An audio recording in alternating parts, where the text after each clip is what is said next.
Bonjour les chers amis, aujourd'hui nous sommes très contents, heureux de vous revoir et c'est vraiment un plaisir pour nous chaque fois pour parler et de pouvoir discuter sur beaucoup de choses et c'est vraiment un plaisir pour nous et tout un honneur.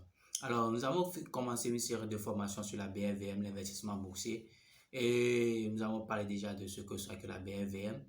Là c'est la bourse régionale des valeurs mobilières. Je précise, c'est la première bourse régionale du monde.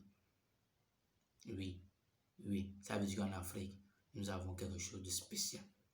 Alors, cette bourse, nous avons aussi parlé des organes qui interviennent à la bourse, comme le CREPMEF qui est l'organe régulateur. Nous avons aussi parlé des sociétés d'intermédiaires de gestion et aussi nous avons parlé aussi de leur rôle, pourquoi ils interviennent.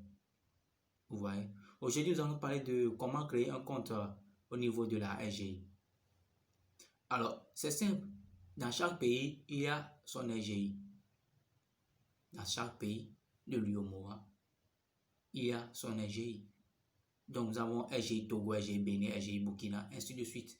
Et en plus de ces RGI, nous avons d'autres RGI qui sont spécialement des RGI privés. Vous voyez, comme Coris, vous voyez, Coris Investissement, Coris, oui, comme Africa Bourse, là, ce sont les cas du Togo. Et il y en a beaucoup, même en Côte d'Ivoire, il y en a plein. Alors, maintenant, la question de savoir comment choisir son RGI.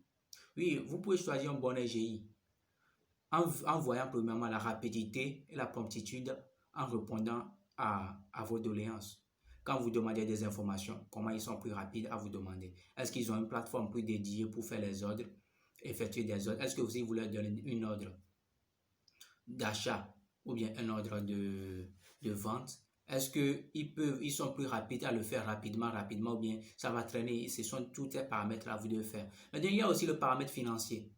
À part le paramètre qui permet une complémentarité, une flexibilité, une adaptation du relationnel, vous voyez, est-ce qu'ils sont très chauds, ils sont vraiment ponctuels, ou bien c'est parce que vous n'avez pas beaucoup d'argent que eux, ils ne vous considèrent pas, ou bien vous voyez, à part tout le paramètre relationnel, il y a aussi le paramètre financier. Quelle est leur commission? Vous voyez, quelle est leur commission? Les commissions qu'ils prennent à chaque fois que vous faites, par exemple, si vous êtes sur gestion libre, c'est-à-dire vous-même, vous voulez gérer votre portefeuille, quelle est la commission qu'il veut prendre, ainsi de suite. Vous voyez? Donc, c'est très important de savoir toutes ces informations-là aussi. Maintenant, si eux-mêmes vont gérer votre portefeuille, vous voyez? Si eux-mêmes vont gérer votre portefeuille, quelle est aussi leur commission, comment ça se fait, le taux de rentabilité, ainsi de suite. Alors, comme je vais parler de gérer de portefeuille, je vais mettre l'accent sur deux choses immédiatement. En RGI, on ouvre un compte comme un compte bancaire. C'est simple, on ouvre un compte comme un compte, mais il y a deux types de comptes principalement. Il y a quoi? Les comptes gestion sous mandat, c'est que vous donnez l'ordre à la RGI de gérer votre fonds. Et là, il vous dit que en fonction de votre profil d'investisseur, il va vous dire, OK, on va vous gérer votre argent, mais à la fin de l'année, vous aurez une rentabilité de temps, soit 5%, soit 6%, soit 10%. Ça, c'est fixe. Donc, à la fin de chaque année, vous l'aurez. Eux aussi, vous gérez vous-même votre portefeuille qui est la gestion libre. Vous voyez.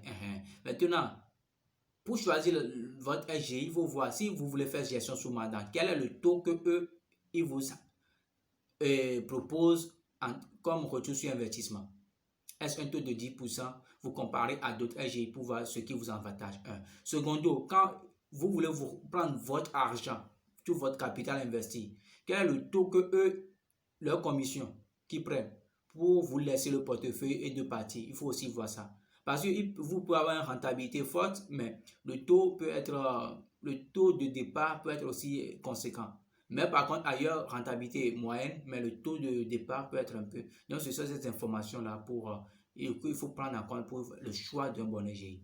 Pour ouvrir un compte à RGI, c'est très facile. Comme on ouvre un compte bancaire, photo d'identité, certificat de résidence qui prouve que là où vous résidez ou bien la facture d'électricité, photo d'identité, carte d'identité, vous voyez donc votre RIB, parce qu'il faut qu'on vous vire les fonds, ainsi de suite, et votre RIB vous fait un dépôt initial. C'est très simple. Donc si vous avez aimé cette vidéo, partagez. Nous sommes là pour vous. Likez. Merci.